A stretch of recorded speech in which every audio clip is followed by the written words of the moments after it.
Hey everybody, this is Alex from my Trader's Journal, and today I'm updating my trade I made this morning on Apple.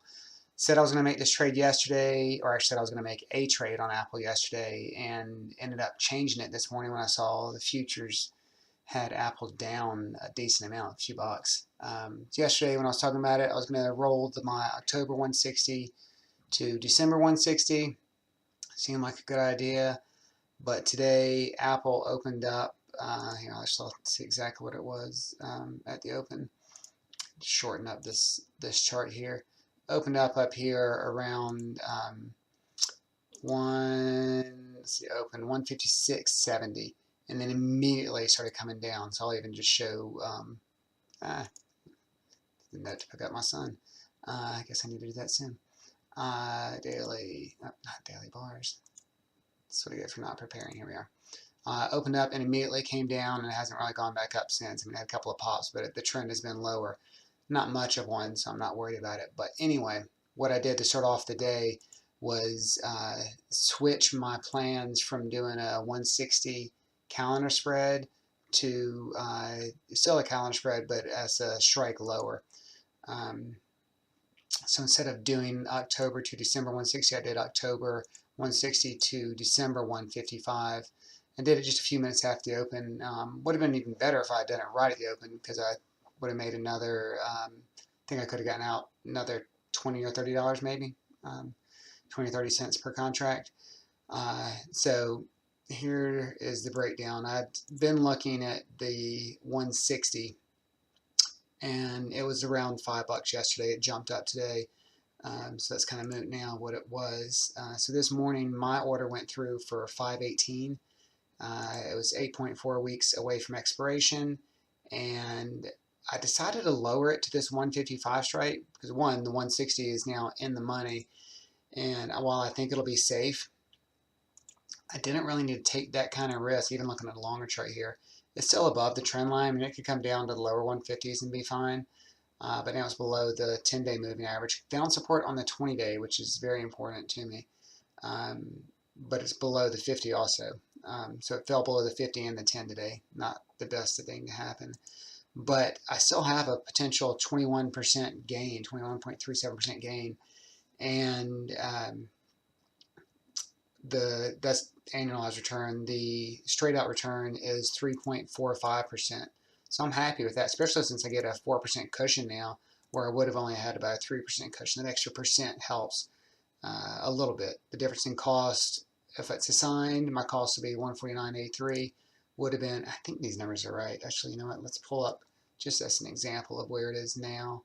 Yeah, it wasn't that high earlier. I think it was closer to 7. So yeah, it would have been a bigger difference, more than 1.5%. And then on the dollar basis would have been a little more than $3 difference. So that's why I went for the lower strike. If I can get a good return, if I can get this potential 21% gain over, I bold the whole line there. I guess there it is. Yeah, that wasn't bolded before. If I can get the whole contract to go for a 21% annual gain, I'm happy with that. Anytime I can get 3.5% almost in 2 months, it's a good thing. And so that actually closes out my October options I had set to expire. These are the ones I did yesterday. I'm just leaving those to expire worthless. They still look safe, even with the market down a little bit today. It's not down much anymore. I opened up lower. I wanted to see even more of a drop, but it wasn't bad. So leaving those to expire worthless tomorrow. I won't even post another update, I don't think. And I did close the October put, so I didn't want to risk an assignment there. And here's what's interesting. When I closed it, if I can pull up the chart again on the daily, it was right after the open, and Apple was trading, it's just around here, it's trading at 156.36, and well, I could even do a shorter window there to really highlight, because this is one of those rare things that if I can really zoom in on this. 156, oh, missed it. There it is. So right here, 150.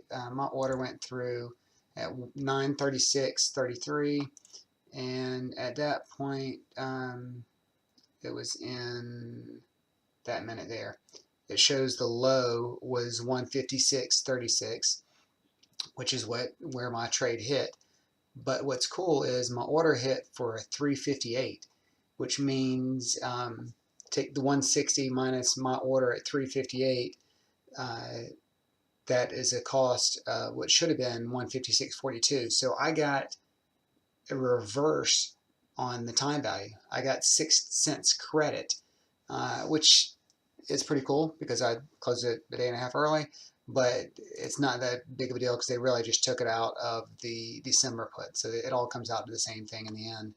But my point in not making the trade yesterday at the 160 was two things. One, I'm glad because I got to sell at a lower strike today for a good return.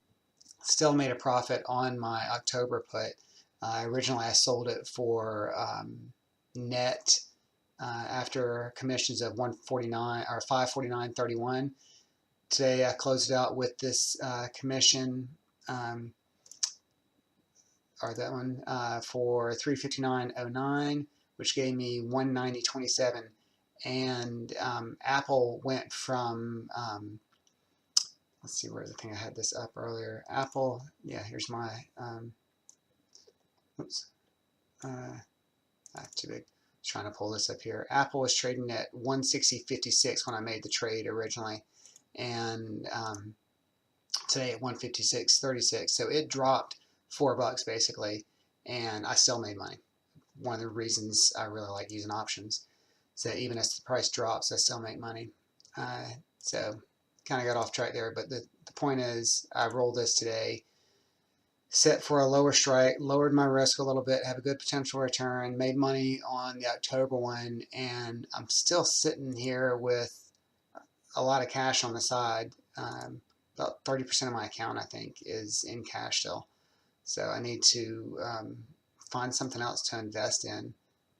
Yeah, actually, excuse me, 22% almost in cash.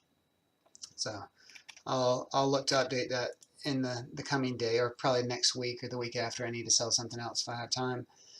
But that's it for today. Thanks for watching. If you have any questions, leave a comment below, and I'll answer as soon as I can. You can also comment on my blog if you have anything there. So subscribe if you haven't, and see y'all soon.